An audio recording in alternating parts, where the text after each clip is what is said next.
Bismillahirrahmanirrahim. Assalamualaikum warahmatullahi wabarakatuh.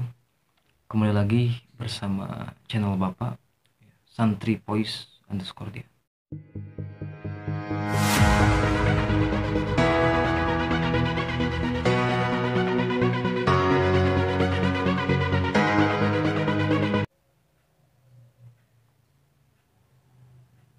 Oke, di sini lanjut.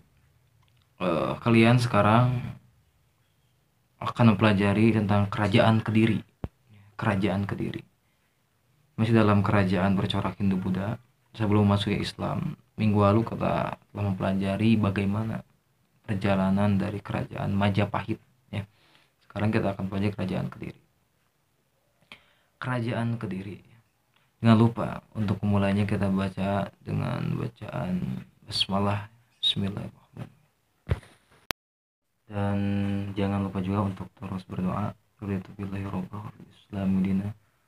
Wa Muhammad nabiyya wa rasulah bil Qur'ani imam wa bil mu'minina ikhwana. Kita terus berdoa semoga wabah ini cepat berakhir. Kita bisa normal kembali KBM seperti biasa. Kerajaan Kediri. Kita bahas dulu lokasi dan sumber sejarahnya. Lokasi kerajaan Kediri, karena sebelumnya itu kan ada Mataram kuno, ada Medang Kemulan. Nanti Medang Kemulan ini berakhir dinastinya di kerajaan Kediri.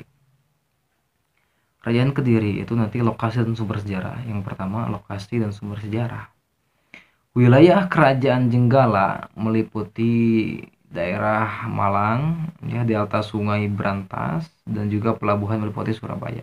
Itu wilayah kerajaan dari Jenggala. Nah, kalau daerah Jenggala itu meliputi Kediri sekarang. Mohon maaf, kalau wilayah Kediri ada Jenggala, ada Kediri. Kalau wilayah Kediri itu meliputi daerah Kediri sekarang, Jawa Timur, dan Madiun, Jawa Timur. Nah itu ya. Sekarang kondisi sosial politik kerajaannya bagaimana, gitu kan ya. Nah, kerajaan Kediri ya adalah suatu kerajaan agraris. Berarti agraris itu apa? Agraris itu adalah suatu kerajaan yang bercorak pertanian. Dan raja pertamanya bernama Sri Samarawijaya, ya. Sri Samarawijaya. Yang kemudian digantikan secara berturut-turut oleh Sri Jayawarsa dan Bameswara. Tidak ada catatan tertulis terutama tentang kedua nama terakhir ini ya. Nah, yang jelas kemudian nanti ada perang saudara ya antara Jenggala dan Kediri. Mengapa ada perang saudara itu? Karena memang perang saudara ini tentang pembagian wilayah kekuasaan. Biasa kalau ada pembagian wilayah kekuasaan pasti ada suatu hal yang memang diperebutkan gitu ya. Yang namanya wilayah kan pasti diperebutkan ya. Yang pasti diperebutkan yang namanya wilayah. Sehingga nanti akan akan diperebutkan itu oleh dua daerah tersebut, yaitu Jenggala dan Kediri, disebut perang saudaranya. Nah, perang saudara ini diabadikan dalam kitab Kakawin Baratayuda tahun 1157 ya, yang ditulis oleh Empu Sedah dan juga Empu Panuluh. Nah, jadi itu peristiwa perang antara Jenggala dan Penjalu disebut dengan perang saudara. Itu diabadikan dalam kitab Kakawin Baratayuda yang ditulis oleh Empu Sedah dan Empu Panuluh. Empu itu apa? Empu itu adalah seorang penulis kitab dalam masa kerajaan. Nah, itu empunya. Nah, itu. Nah, ketika dikuasainya, nah, ketika Kediri ini berhasil menguasai daerah Jenggala, ya, itu pada masa pemerintahan Jayabaya. Kediri menjadi satu-satunya kerajaan yang berada di Jawa Timur pada masa tersebut, ya. Nah, siapa Jayabaya? Pasti kalian pernah mengenal ramalan Jayabaya, ya. Jadi Jayabaya adalah Raja Kediri yang sangat terkenal dengan ramalan-ramalannya. Ya, ia juga dikenal dengan seorang sastrawan, gitu kan ya. Karena ramalan-ramalan dari Jayabaya kemudian dibukukan dalam buku yang berjudul Jangka Jayabaya. Nah, dibukukan dalam buku Jangka Jayabaya. Ya kan terkenal yang contohnya nanti di kelas 12 kalian akan pelajari APRA, Angkatan Perang Ratu Adil di sejarah ya. Nah, itu APRA itu kan APRA itu kan jadi Ratu Adil itu ramalan-ramalan yang dipercaya, ramalan Jayabaya. Nanti Westerling itu yang akan menjadi aktornya ya. Gitu. Jadi Jayabaya itu salah satu raja yang terkenal. Ya gitu kan, ditulis ada bukunya juga. Dan puncak pada masa kerajaan Kediri adalah pada masa Raja Jayabaya. Itu puncaknya. Ya.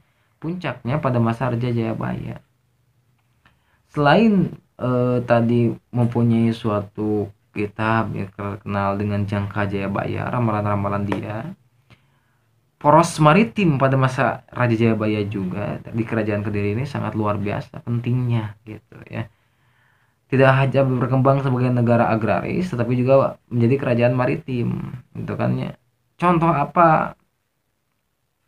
Ada jabatan disebut dengan Senapati ya, Sarwajala. Apa itu Senapati Sarwajala?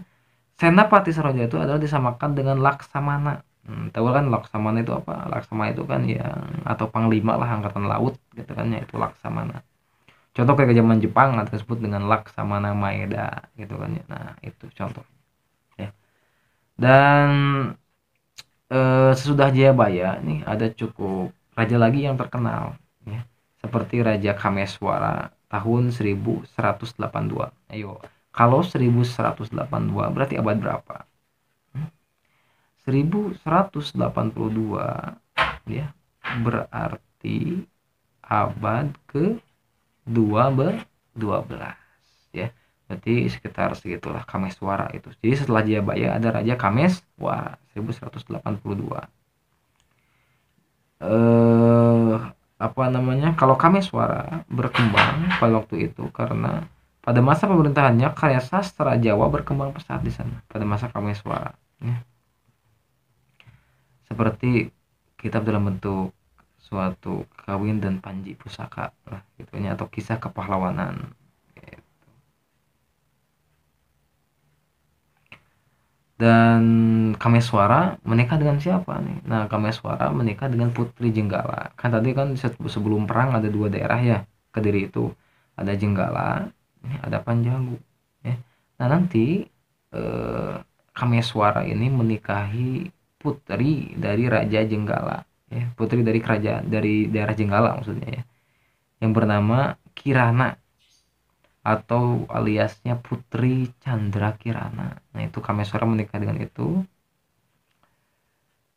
Nah, dalam apa dijelaskannya? Dijelaskan bahwa pernikahan dari siapa? Kameswara dan Putri Chandra Kirana ini dijelaskan dalam Kakawin Semaradahana yang ditulis oleh Empu Darmaja.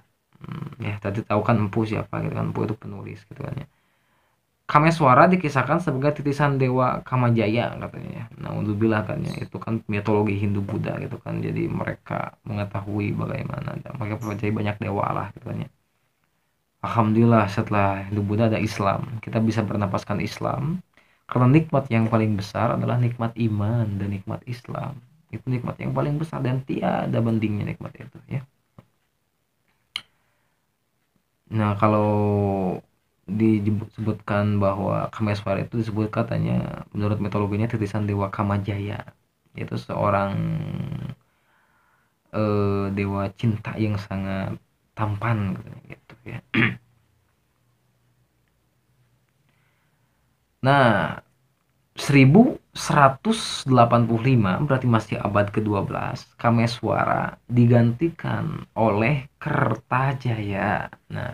Nah, ini Kertajaya ini nanti sebelum kerajaan Singasari, Kertajaya itu yang terakhir ya. Jadi Kertajaya adalah raja yang terakhir dari kerajaan Kediri ya. Sebelum nanti ditaklukkan oleh Ken Arok dari Singasari. Nah, ya, belum ke Singasari sih, Ken Arok itu pendiri kerajaan Singasari. Gitu ya. Kertajaya disebut juga Prabu Dandang Gendis. Ya, itu Kertajaya.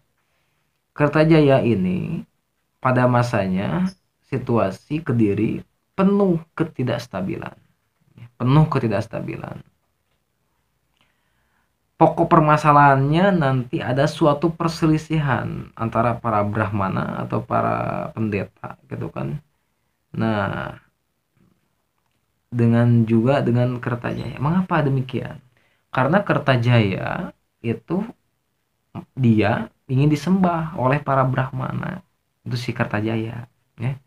Karena menurut dia yang paling patut disembahlah oleh para Brahmana. Nah, para Brahmana menolak. Ya. Sehingga para Brahmana ini bersekutu. Oh, bersekutu gak? Bersekutu itu bergabung lah gitu kan ya, atau meminta bantuan. Bersekutu dengan seorang Aku itu adalah bupati lah atau pemimpin daerah lokal gitu kan.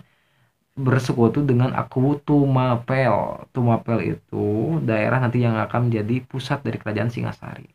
Dengan Aku Tumapel yang bernama Ken Arok ya. Nah, sebelumnya Tumapel itu adalah daerah bawahan dari Kediri. Itu Tumapel, daerah bawahan dari Kediri ya, awalnya. Sebelumnya sebelum Ken Arok menjadi Aku Tumapel ya, Ken Arok itu kan jadi pengawal ini ya, pengawal atau punggawa dari Aku Tumapel dulu sebelum dibunuh, bernama Tunggul Ametung. Tunggul Ametung adalah nah tadi awalnya dia adalah Aku ya Tumapel, karena si Ken Arok ini mempunyai cita-cita yang sangat tinggi untuk menjadi Aku Tumapel ya, dan juga Ken Arok ini mencintai istri Tunggul Ametung yang bernama Ken Dedes ya, sehingga nanti dibunuhlah Tunggul Ametung, dikenal dengan dibunuhnya oleh Kris Empu Gandring. Nah, setelah dibunuh, Ken Dedes diperistri oleh Ken Arok dan dia menjadi Aku Tumapel. Nah, nanti ketika Kertajaya, Brahmana ini bersekutu dengan Aku Tumapel ya, yaitu Ken Arok untuk membunuh Kertajaya. Nanti disebutlah Perang Genter ya, Perang Genter tahun 1222. Perang ini menandakan ada perang hebat ya, perang hebat yang menandai nanti berakhirnya dinasti Isya Jawa Timur. Kertajaya kalah dalam Perang Genter, sehingga nanti Perang Genter ini mengangkat ya, Perang Genter ini memenangkan Ken Arok dan para Brahmana tadi dan mengalahkan Kertajaya dalam Perang Genter. Itulah sekilas tentang kerajaan Kediri. Nah, setelah itu nanti ada kerajaan Singasari. Ya, setelah itu Majapahit. Kalau Majapahit udah dibahas kan minggu lalunya. Nah, udah Bapak berikan ke kalian kerajaan Majapahit. Nah, setelah ini ada kerajaan Singasari. Ya, ditunggu aja. Sekarang kita lanjut kerajaan Singasari Tumapel. Ya, kerajaan Singasari merupakan kerajaan sebelum kerajaan Majapahit. Mohon maaf nih Bapak mundur ya gitu kan ya. Lokasi dan sumber sejarahnya, nama Singasari atau nama Tumapel sebenarnya itu ibu kota dari kerajaan Singasari ya. Nah, itu menurut kronik Tiongkok. Nah, bernama dinasti Yuan, bernama Tumapan awalnya, Tumapan ya. Kerajaan Singasari ini kerajaan bercorak Hindu di Jawa Timur, didirikan oleh Ken Arok 1222. Berarti abad berapa nih? Abad 3. 1222. Berarti antara 1201 sampai 1300 ya, berarti abad 13 nih mulainya ya.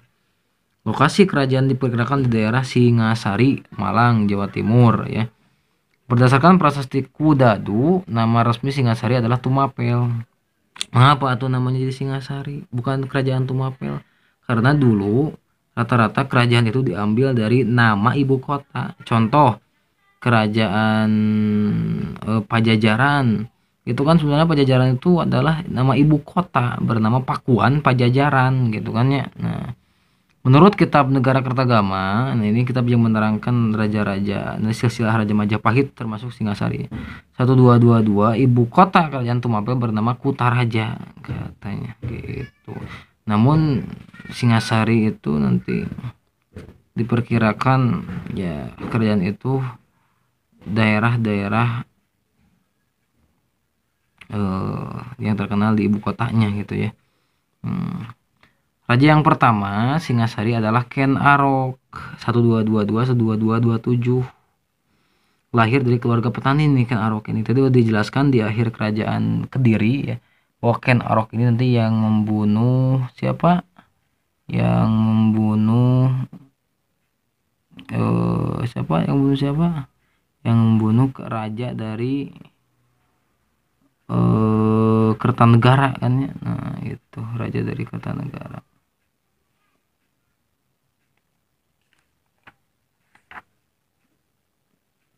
Membunuh kerajaan Kertajaya, bukan Kertanegara, Kertajaya dari Kediri ya. Nah, Ken Arok ini lahir dari keluarga petani, berkat jasa seorang pendeta bernama Loh Gawe, ia menjadi pengawal pribadi Akuwu Tumapel. Nah, Tunggul Ametung. Jadi, Tunggul Ametung ini siapa? Tunggul Ametung itu awalnya adalah Akuwu Tumapel. Itu dia dari mana nih? Nah, siapa namanya? Tunggul Ametung ini Akuwu Tumapel, bawahan dari Kediri awalnya. Tunggul Ametung juga mempunyai istri bernama Ken Dedes. Nah, bernama Ken Dedesnya. Ken Dedes itu nanti Ken Arok itu menginginkan Ken Dedes nih. Dan memesan keris nantinya untuk membunuh Tunggul Ametung.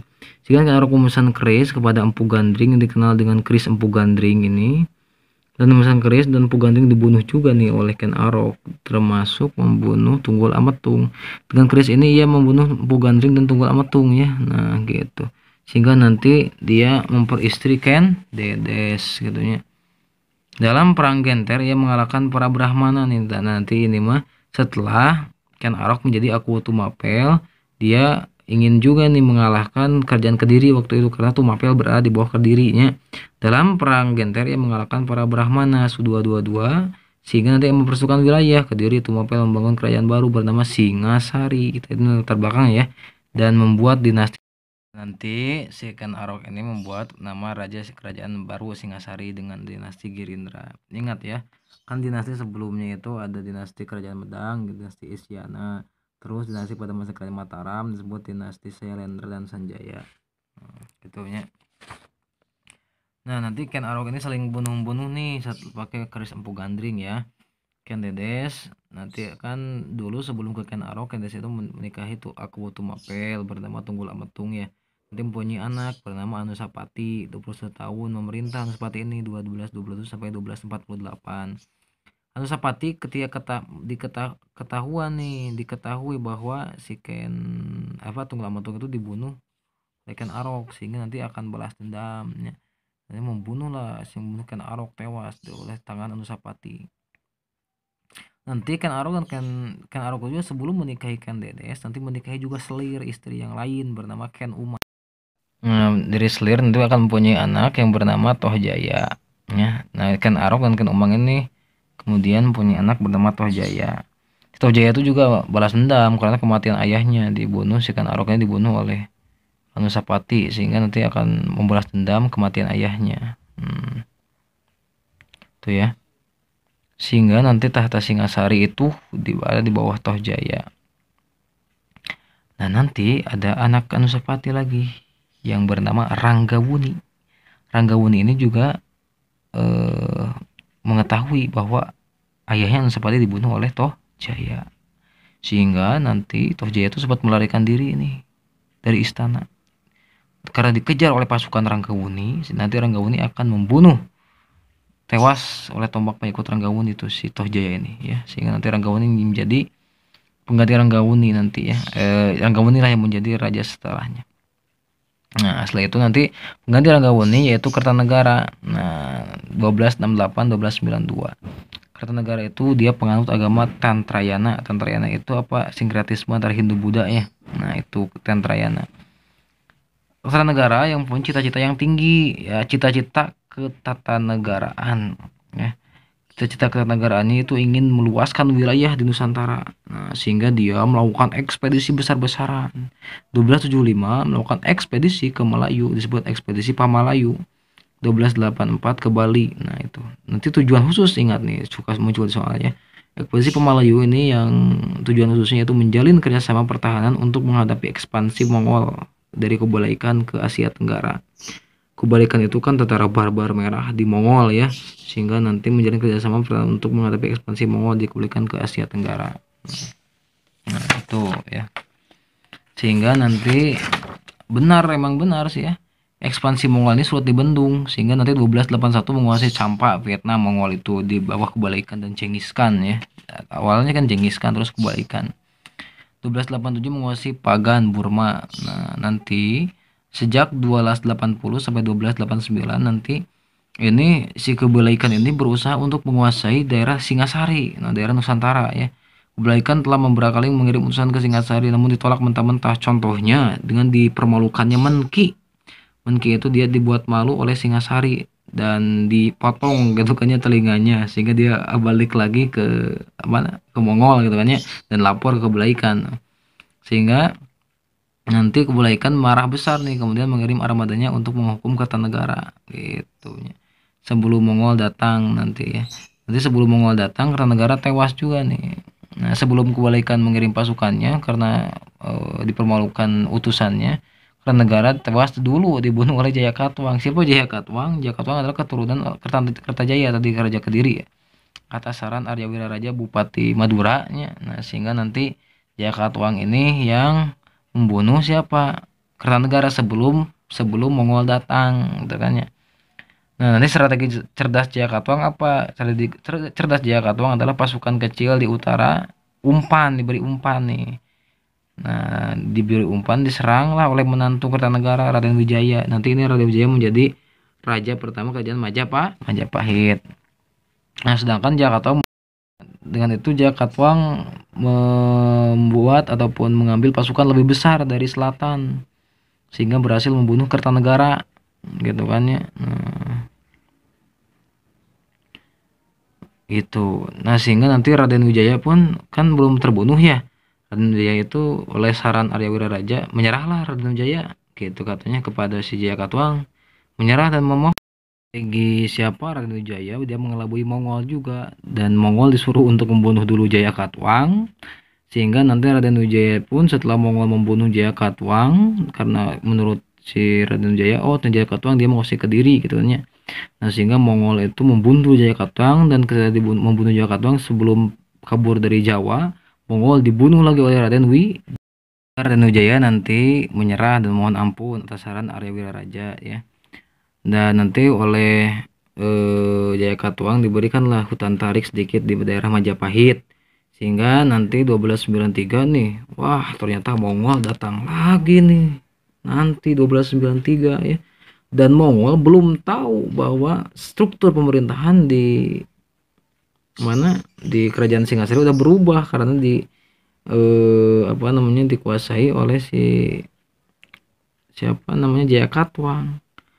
Nah, ini kesempatan Raden Wijaya nih. Raden Wijaya dengan pintarnya mengelabui dan dia mengelabui Mongol untuk bersekutu ya. Dan Raden Wijaya mengaku dia Raja Singasari. Setelah mengelabui nanti Raden Wijaya berhasil mengusir Mongol, membunuh Mongol. Nanti si Jayakatwang dihukum mati gitu kan ya oleh Mongol ketika sudah ditangkap, bukan dibunuh, dihukum mati sih ya. Nanti Raden Wijaya lah yang menjadi setelah itu nanti dia akan membuat kerajaan baru bernama Kerajaan Majapahit yang sudah dibahas minggu lalu ya. Nah, terima kasih itu Raden Wijaya. Itulah sambung menyambung menjadi satunya. Nah, itu sejarah Indonesia. Bismillahirrahmanirrahim. Oke, kita lanjutkan sekarang ke bab terakhir di kelas 10 ya. Itu mengenai membahas tentang perkembangan kerajaan-kerajaan Islam di Nusantara ya. Nah, kita patut bersyukur alhamdulillah setelah ada undang-undang Islam udah masuk gitu kan ya. Nah, sekarang kita bahas tentang teori masuknya Islam ke Nusantara ya. Mengapa penting teori ini ya? Teori ini sangat penting ya ketika datangnya Islam ke Nusantara. Siapa teori-teorinya? Teorinya ada 3 nih ya. Ada teori Gujarat. Teori Gujarat itu dikemukakan oleh Snow Hugrons, W.F. Suderheim, dan B.H.M. Fleck ya. Teori Gujarat, Gujarat itu di India ya, dari India.